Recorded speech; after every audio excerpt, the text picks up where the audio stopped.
The notice was tacked to the old barn door with a single, shiny staple that seemed impossibly out of place against the weathered silver of the wood.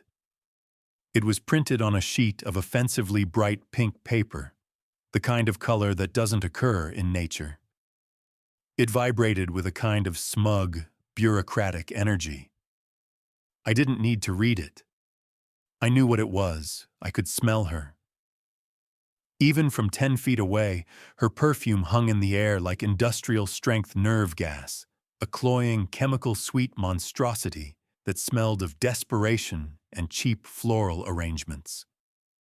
It was the signature scent of Brenda Augustus, president for life of the Oak Creek Estates Homeowners Association.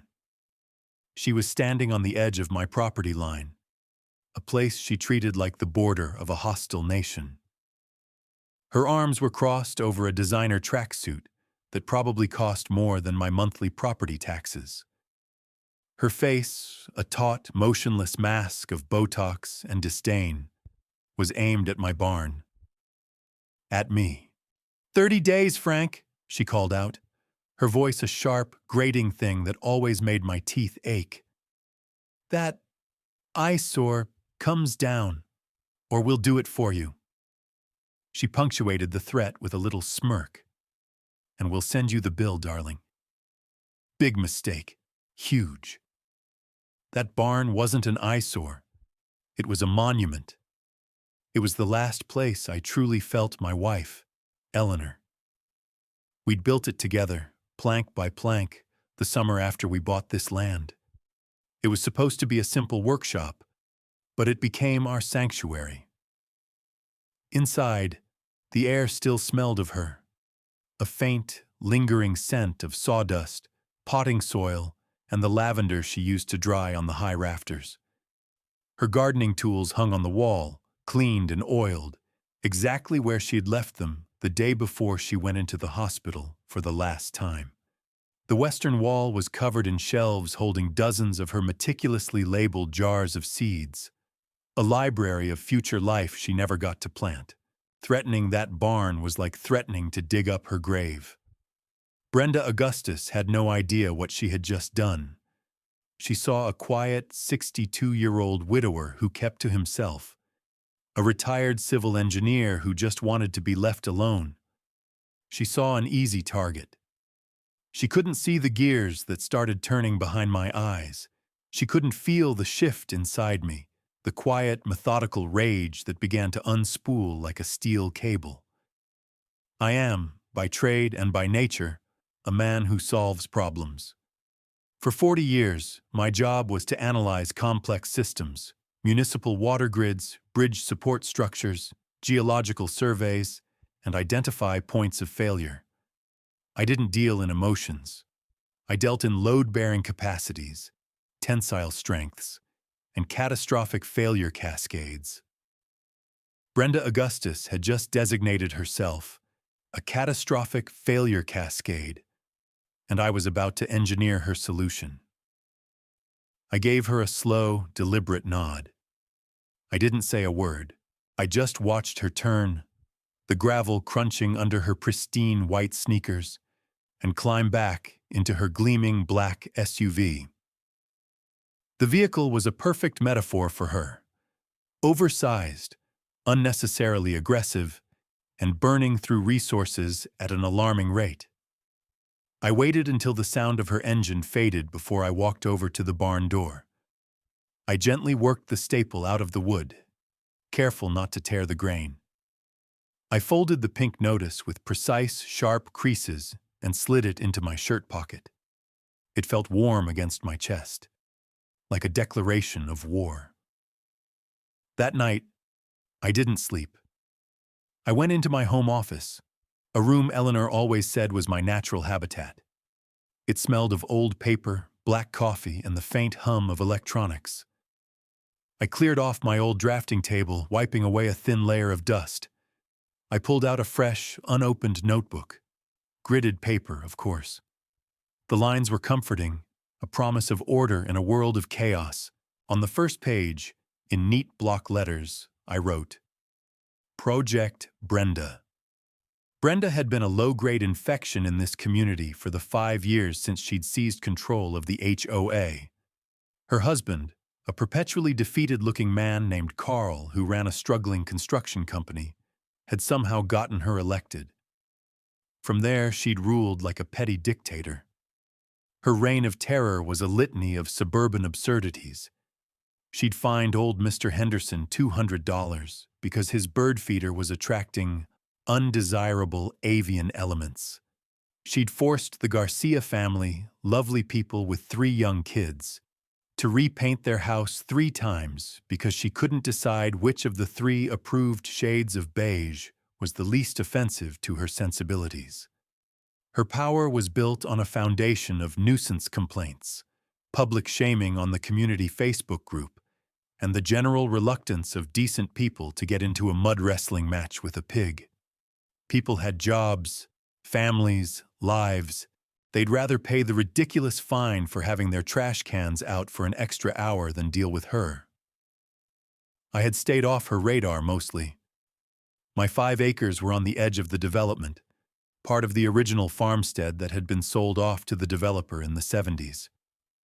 My property was grandfathered in on a lot of things, a fact that I knew drove Brenda insane. My barn, in particular, was her white whale. It was rustic. It was authentic. It was everything her plastic, mass-produced world was not. The first phase of any project is data acquisition. I started with the pink notice. It cited 3 HOA bylaws. Section 9.4, Maintenance of Aesthetic Standards. Section 12.1, Prohibition of Unapproved Outbuildings. And Section 7.6, Abatement of Nuisances. I spent the next 2 days doing nothing but reading. I downloaded the full HOA covenants, conditions, and restrictions. All 142 pages of dense, poorly written legalese. I read it with a highlighter and a red pen, cross-referencing sections, making notes in the margins, treating it like a flawed engineering schematic. I found contradictions, ambiguities, and clauses so vague they were legally unenforceable. It was sloppy work. The kind of thing that would have gotten a junior engineer fired from my old firm. Brenda's official letters started arriving a week later. They came in the same garish pink envelopes. The first was a formal warning, a rehash of the notice on my door. The second, a few days later, was a fine for $500 for failure to comply. The third was a notice of a special hearing to authorize the forced demolition of my barn. Each letter was documented. I scanned them, filed the digital copies in a folder on my encrypted hard drive, and placed the originals in a fireproof document bag. I started a timeline in my notebook, a meticulous log of every communication, every threat, date, time, content. My emotional response was filed away under non-essential data. This was a technical problem. I also installed a new security system. Not just a doorbell camera, but 4 high-resolution, weatherproof cameras with night vision and directional microphones. One was aimed at the barn, one at my front gate, one down the shared access road, and one directly across the street at Brenda's ostentatious McMansion. The data began to stream in, saved to a local server in my basement. Her comings and goings. The landscaping trucks that spent 6 hours a week manicuring her chemically green lawn. The frequent visits from a pool maintenance company, even in the middle of winter. It was all just data. The next step was to move from the HOA's internal documents to public records. This was my home turf. The county records office was a temple to me. The smell of old paper and binding glue was more comforting than any potpourri. The hushed rustle of people searching through massive leather-bound deed books was my favorite kind of music. I started with my own property. I pulled the original deed, the survey from when my parents bought the land in 1965. I traced the chain of title back to the original land grant from the state. My property lines were clear, defined by decades-old geodetic survey monuments, permanent brass markers set in concrete. Rock solid. Then I started pulling the records for the Oak Creek Estates subdivision. The master plat map filed in 1978. The deeds for every single lot. The articles of incorporation for the HOA. It was a mountain of paper, a blizzard of legal descriptions and surveyor's notes. I spent a week buried in it, my fingers stained with dust and ink. I took high-resolution photos of every single page with a portable document scanner. Most people think of land as a fixed thing. It's not. It's a legal concept, an argument written on paper. And paper can be wrong. I was on my 4th day in the records office, fueled by lukewarm coffee from a vending machine and a growing sense of cold certainty when I found it.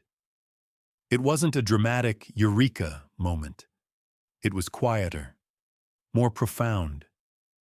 It was the feeling an engineer gets when, after weeks of analyzing stress test data, he finally sees the faint hairline fracture in the load-bearing beam that explains everything. A discrepancy. The master plat for Oak Creek Estates, the legal document that created the entire subdivision, referenced a point of beginning for its survey. It described this point as a found 1-inch iron pipe at the northeast corner of my property. But my 1965 survey, and every survey before it, described that same corner as a set 3-inch brass geodetic monument. An iron pipe versus a brass monument. To a layman, it's a meaningless detail. To a civil engineer, it's the difference between a guess and a fact. An iron pipe is often a temporary marker used by a survey crew. A geodetic monument is a permanent, legally recognized point of reference tied into a national grid. The developer's surveyor had been lazy, or cheap, or both. He'd based the entire legal existence of a 300-home subdivision on a temporary stake instead of walking another 200 yards to find the permanent, official marker. My heart didn't race. It settled. A deep, cold calm washed over me. I knew what this meant. I pulled out my laptop and overlaid the digital files of the 2 surveys. I adjusted the scale, aligned the known points, and ran the calculations. The temporary iron pipe was 150 feet east and 75 feet south of the actual legal monument. Because of that error, the entire grid of the Oak Creek Estates subdivision was shifted. Every property line, every street, every sewer easement was off. But that wasn't the beautiful part. The beautiful part was what the error created. When the developer sold my family the parcel that became my home, they defined its borders using the permanent monument. When they created the subdivision next door, they defined its borders using the temporary pipe. In between those 2 competing legal descriptions, a gap was created. A sliver of land, an orphan parcel, a 2.5-acre rectangle of land that had never been legally conveyed to the Oak Creek Estates development. I pulled up the current county tax map on another screen. I stared at the shape of the orphan parcel I had just discovered. My breath hitched. On that 2.5-acre piece of land sat the grand entrance to the subdivision, complete with its ridiculous, water-spewing marble fountain. It contained the community tennis courts, the Olympic-sized swimming pool, and the HOA clubhouse, Brenda's throne room. They had built their entire kingdom on land they didn't own, land that, through a cascade of title defects, still legally belonged to the original parent tract, my land. I sat back in the hard wooden chair of the records office and allowed myself a small, thin smile. The project had just moved from the data acquisition phase to the design phase. This was no longer about defending my barn. This was about a hostile takeover. The first call I made was to Tom Clifford. Tom had been the lead counsel for my old engineering firm. He was a bulldog of a real estate lawyer who lived for the fine print. I didn't hire him. That would create a paper trail. I invited him over for a barbecue. I laid out my printouts on the picnic table in my backyard, right next to Eleanor's dormant rose bushes. The smell of grilling steaks and charcoal filled the air. Tom, a big man with a booming laugh, chewed on a rib and looked over my work. He was silent for a long time, his eyes scanning the surveys, the deeds, the legal descriptions. He traced the flawed boundary line with a greasy finger. Finally, he let out a low whistle. "Frank," he said, his voice dropping to a conspiratorial whisper. "This isn't a smoking gun. This is a tactical nuclear weapon." "Is it sound?" I asked. "It's ironclad," he confirmed. "A catastrophic title defect. The developer's title insurance company is going to have the mother of all heart attacks. You file a quiet title action, and any judge in the state will grant it in about 5 minutes. That land is yours, free and clear." He looked from the papers to my face, a grin spreading across his own. "What are you going to do?" "I'm going to engineer a solution," I said. The plan had several interlocking components, a system designed for maximum impact. Component 1, legal. Tom gave me the name of a hungry young lawyer who specialized in arcane property disputes. I had him quietly file the quiet title action. The beauty of such a filing is that it's served on the original parties to the deed. In this case, the long-defunct Development Corporation. The HOA wouldn't be notified until the judgment was final. It was a stealth bomber in a world of loud, clumsy lawsuits. Component 2, physical. I hired a professional survey crew, not some local outfit but a top-tier firm from the state capital, to perform a new, official survey of my property, incorporating the corrected boundary lines. I specifically requested they mark the new property line every 10 feet with bright orange stakes and flagging tape. I also placed an order with an industrial supply company. 1,500 feet of 8-foot-high commercial-grade chain-link fencing, 300 feet of 3-strand barbed wire for the top, and 50 large, professionally printed aluminum signs, red letters on a white background. "No trespassing, private property. Violators will be prosecuted to the fullest extent of the law." Component 3, financial. This was the most delicate part. I suspected Brenda wasn't just a tyrant. She was a crook. The HOA fees had nearly doubled in 5 years, yet the community's shared spaces looked shabbier than ever. The roads had cracks, the landscaping in the common areas was dying. Where was the money going? My security cameras gave me a clue. Every Tuesday, a truck from Augustus & Sons Construction would show up and do some cursory work, usually just blowing leaves around, before leaving. Carl Augustus, Brenda's husband. I filed a public records request for the HOA's financial statements and contracts. As a homeowner, it was my right. The response was a collection of invoices, all from Augustus & Sons, all for vague services like grounds maintenance and general repair, and all for suspiciously round, inflated numbers. No competitive bids. Just a fire hose of community money being funneled directly into her husband's failing company. It was classic small-time embezzlement. I packaged this information neatly and sent it via courier to a contact I had at the state's Financial Crimes Division. I didn't file a complaint. I just sent a folder of evidence with a cover letter that read, "You might find this interesting."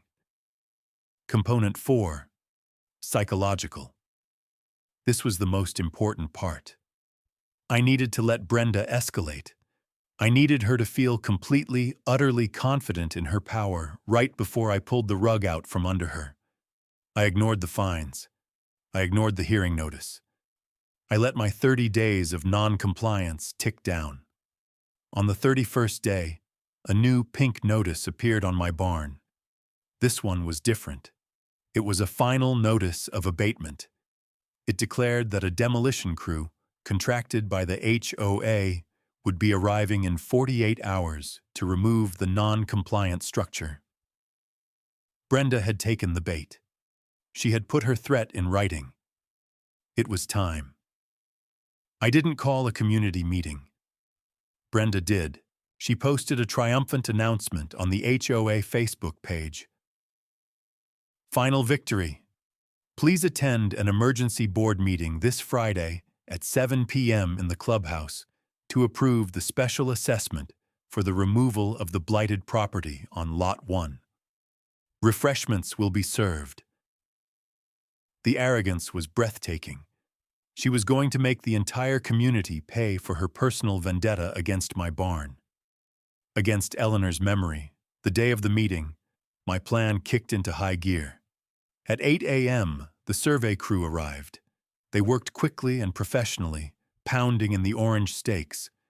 A neat, bright line now ran across lawns, through flower beds, and most importantly, completely encircled the clubhouse, the pool, and the main entrance. At noon, the fencing company arrived. It was a big crew, and they worked with practiced efficiency. The posts went in, the chain link was stretched tight. By 4 p.m., a formidable prison-like fence stood where there had been open lawn. Gates were installed at the driveway, secured with heavy chains and padlocks. The no trespassing signs went up, one every 30 feet. The quiet title judgment had been delivered to my lawyer by email at 3:05 p.m. The property was officially, legally mine. I spent the next 2 hours in my workshop. I wasn't preparing for a fight. I was preparing for a presentation. I loaded my laptop with scans of the deeds, the surveys, the court order. I printed out 50 summary packets, each containing a simplified map and the key legal documents. I put on a clean shirt and a tweed jacket Eleanor had always liked. Then I waited.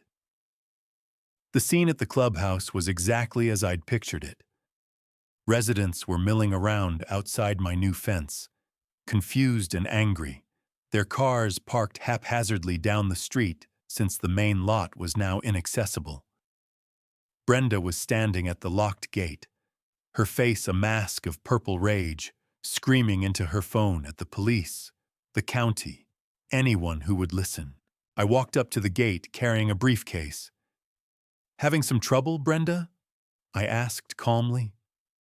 Her head snapped around. "You!" she shrieked. "What is the meaning of this? I will have you arrested. I will sue you for everything you have."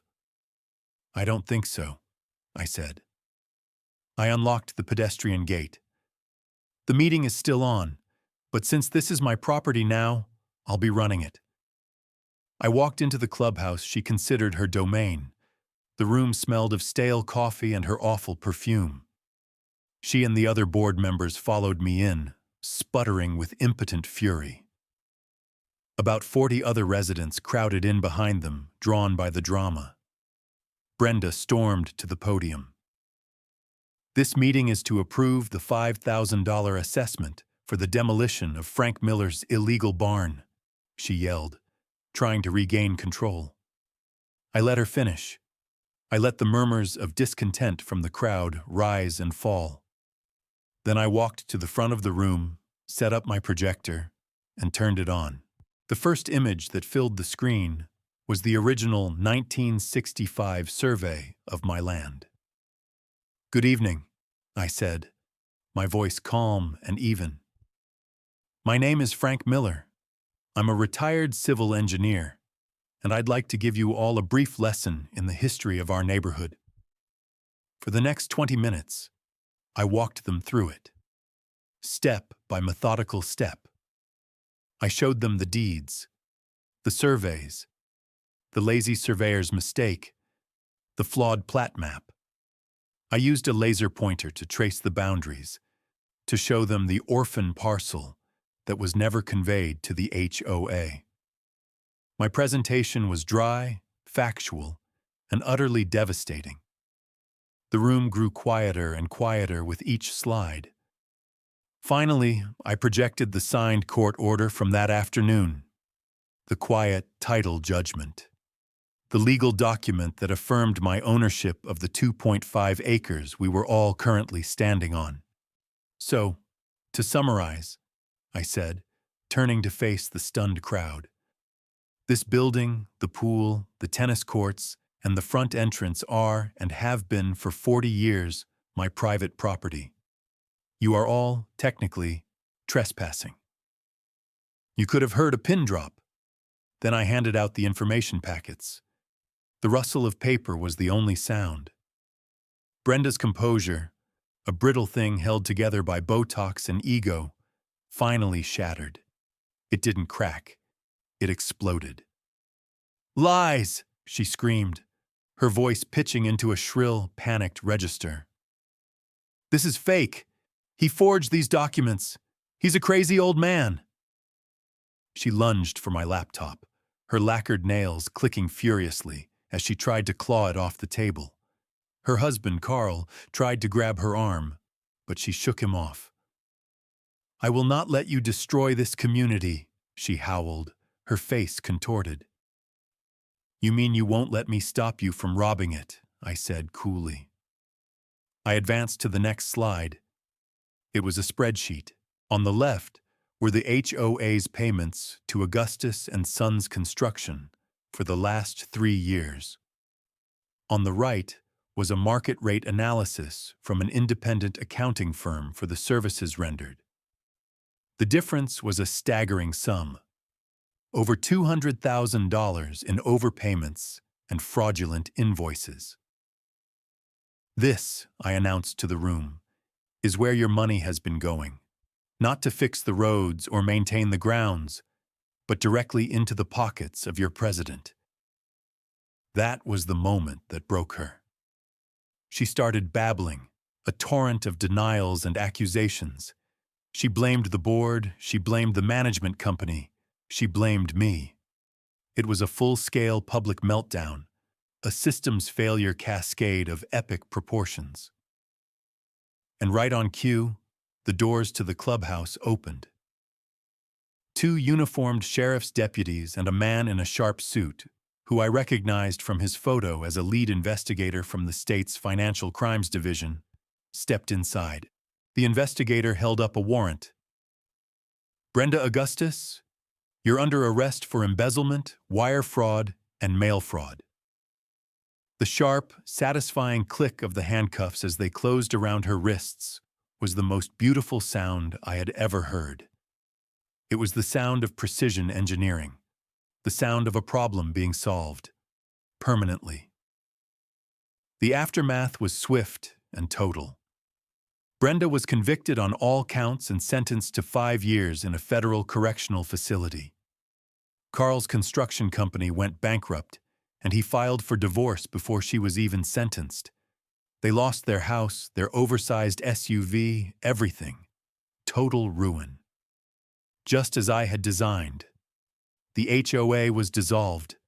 The developer's title insurance company, facing a multi-million-dollar lawsuit from every homeowner in the subdivision for issuing faulty title policies, settled quickly. They paid to have the entire subdivision resurveyed and new, correct deeds issued for every single property. It was the largest and most expensive title cleanup in the state's history. As for my 2.5 acres, I had no desire to be a landlord or a clubhouse owner. I helped the residents form a new, voluntary community association with a simple, transparent charter and a $100 annual fee to cover basic lawn maintenance. I sold them the clubhouse, the pool, and the land they sat on for the grand sum of $1. The real prize came from the title insurance company. As part of my personal settlement for the 40 years of encroachment and trespass on my land, they paid me a substantial sum. It was more money than I'd ever seen in my life. I didn't keep it. The following spring, I stood at a podium on the lawn of the newly renamed Oak Creek Community Center. Before me was a crowd of my neighbors and the first 10 recipients of the Eleanor Miller Memorial Scholarship, a full-ride fund for local high school graduates pursuing degrees in engineering, landscape architecture, and the skilled trades. My barn is still standing, of course. The wood is a little more silver, a little more weathered.